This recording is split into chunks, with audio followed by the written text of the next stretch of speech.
All right, hello and welcome to this video. Today we're going to take a look at when to host a retreat, okay? This is a very common question I get from a lot of yoga teachers. They're very excited and passionate about retreats. Many of you have probably been on a retreat as well and absolutely loved the experience. But there are a few things to keep in mind to host the most successful retreat possible and make sure that people love the experience, okay? So one of the common things that we get with teachers, I like to call bulldozing. Okay? What is bulldozing? It's when yoga teachers try to do everything for everyone. They're trying to do a course, and at the same time they're trying to do classes, and at the same time trying to do privates, and at the same time trying to do retreats, and at the same time a million other things.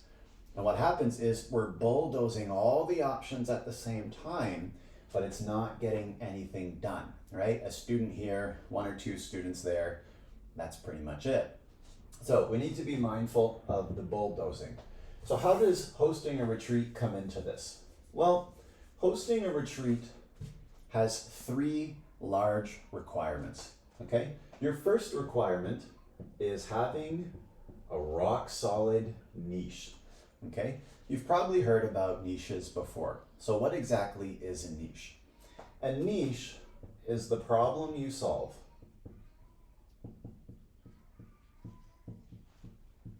Why does specifically solving a problem, right, beyond feeling good in your body or connecting mind, body, soul, these are experiences, not problems solved. So why do we focus so much on solving problems? Because when we solve problems, we have the student, right? I'll just put STU for student. The student is here, and the solution is over here, right? And inside, we have this big gap, okay? What you offer is the bridge from where your student currently is to where they want to be, okay? Very important to have a niche. And what it does is it helps you identify people that are the right fit for you, and it helps your students identify the right teacher for them, okay? Let's say that you had an injury, right? Something happened with your knee. Well, if you were looking to recover from that knee injury, a teacher who hosts classes that help people with knee injuries recover from that would very obviously stand out. And those students would be incredibly likely to take that class over any other class, okay? Absolutely crucial.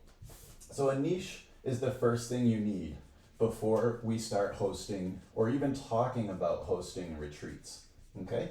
Because when you have a niche, it's going to attract people who align with what you're doing, okay? The second thing that you need, is a voice, okay? Cultivating a voice as a yoga teacher can take a little bit of time, but what it ultimately means is your stance / opinion and your approach, okay? Let's take fitness training, for example. If you had a fitness trainer, you might have a different choice for which kind of trainer to take. There's the yoga or the fitness instructors who are rock solid motivation. They're in your face, they're pushing you. It's all about pushing the boundaries and going super hard and 2 more reps and let's go, you can do it, right? That's fine, that's one approach.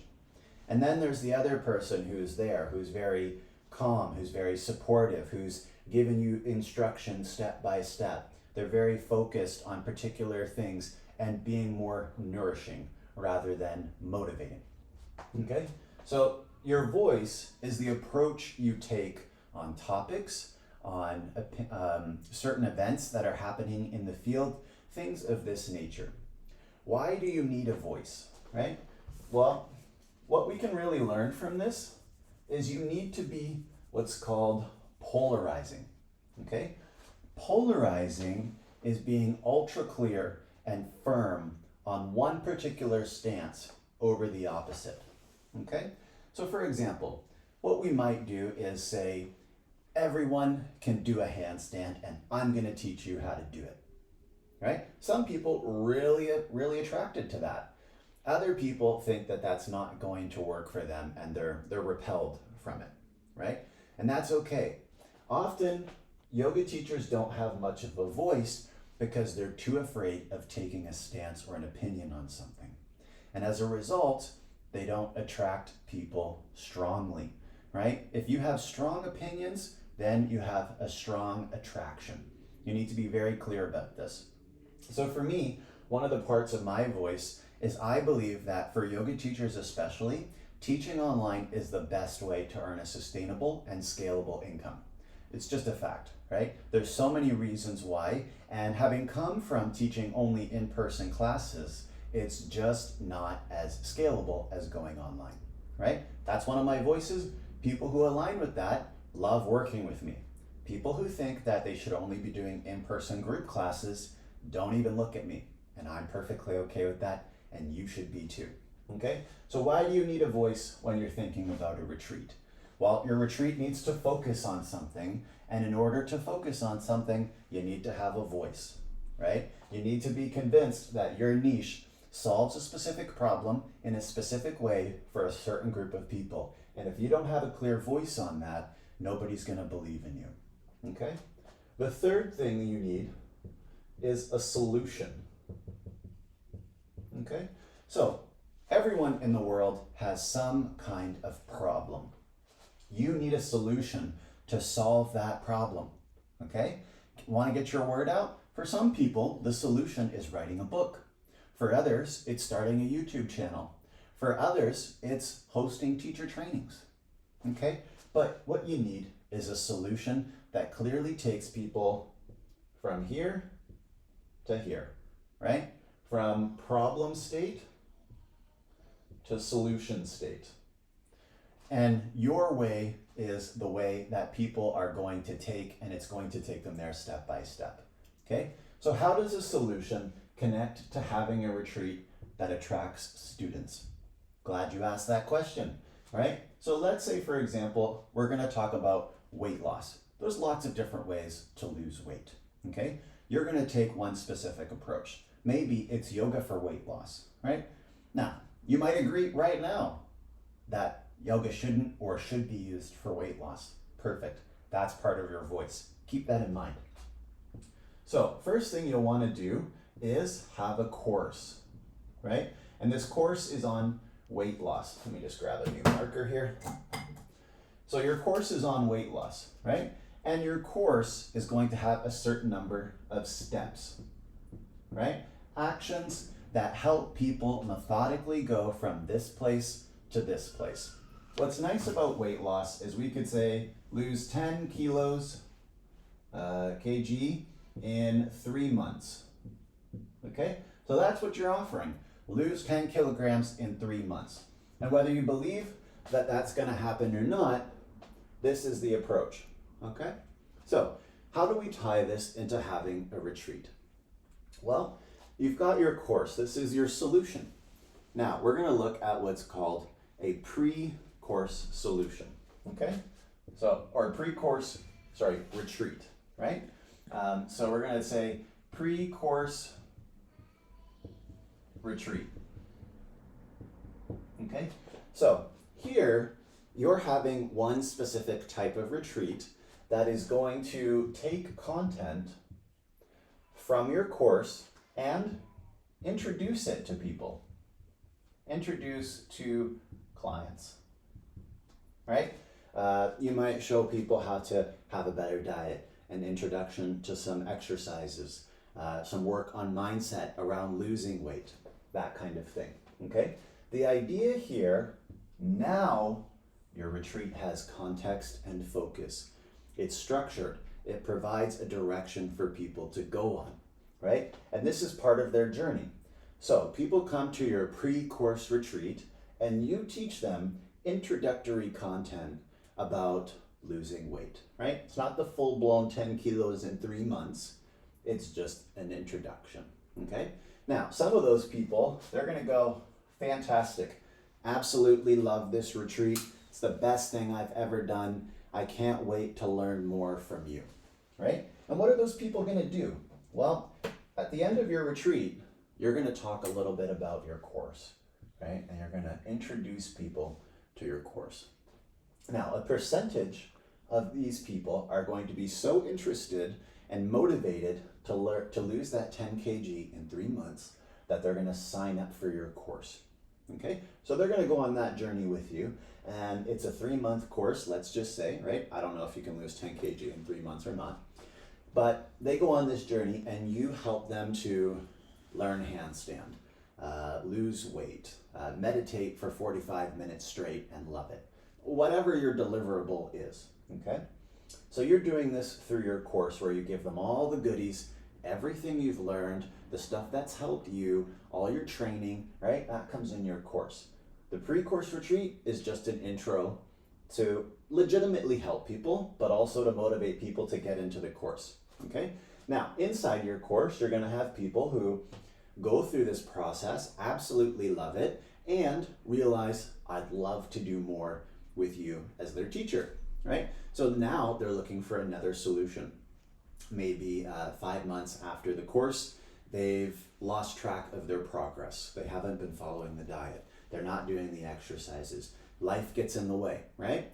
That happens all the time. When people try to learn something, there's always obstacles that take you back into your old ways. So here's what you could do to expand your support for your students and attract even more people, right? Now you've got a post-course retreat. Okay. Now, a post-course retreat is going to be designed to help people who've already done your course. Maybe they did the pre-course retreat, maybe not, doesn't matter. You're going to apply much of your work from the course into the post-course retreat as a way of helping people who've needing a little bit more support after taking your course, right? Because losing weight is not just a one and done type thing, right? It's a lifestyle, it's a habit, it's a routine that needs to be maintained, okay? So now you've got people who've already paid for your course and they're interested in working with you in person, okay? So you can see here now, this part here, you've got pre-course retreat, your course, and your post-course retreat.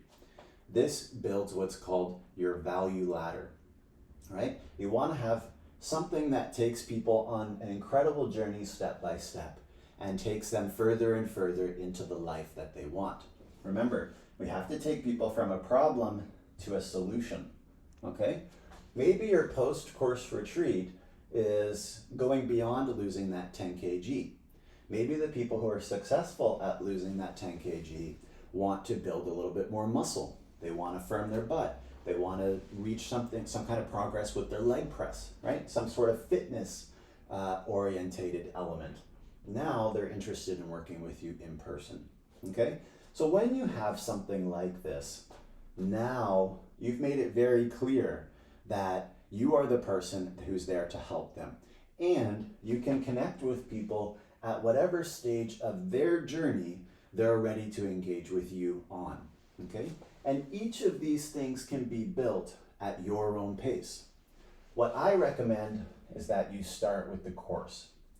Course is an exceptional way to channel all of your knowledge into methodical steps, one at a time, that people can follow, right?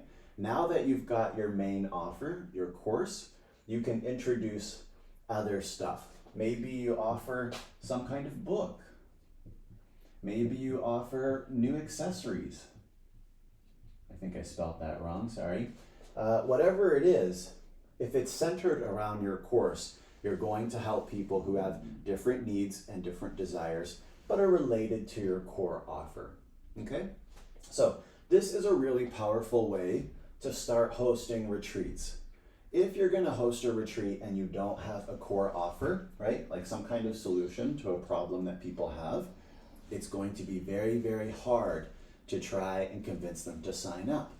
And what's gonna happen is you're going to end up competing on price, right? We don't want to compete on price, not at all, right?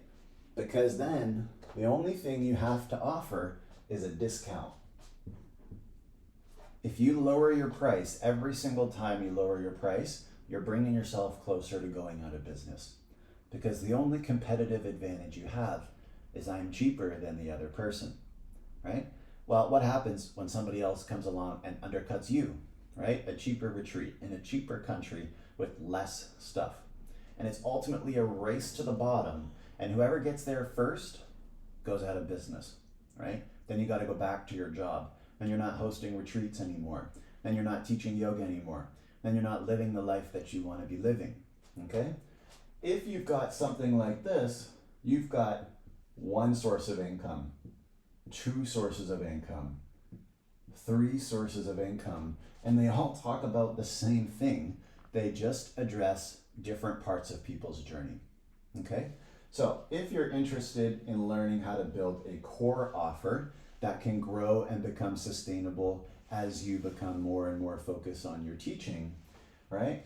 I've got a free workshop, and in this workshop, I'll show you how to get yourself going online, right? How to teach online, how to get your tech set up, how to utilize social media more effectively and attract students who want to be working with you. And most importantly, I'll show you how to grow beyond teaching one-to-one or one-to-few group classes. Because ultimately, group classes are not scalable. They're the same as a job. If you work 5 hours, then you get 5 times however much money you make per class. And if you stop working, you stop earning, right? This is not going to help you to travel. It's not going to help you to live the life of freedom that you want. And it's not going to bring you the joy and satisfaction that you're looking for because you're too busy trying to get a bunch of classes, all right? So if you'd like to teach online, whether it's part-time, a side gig, full-time, right? I've got a free workshop, link is in the bio. I want you to go ahead and register for that workshop, and I'll see you inside.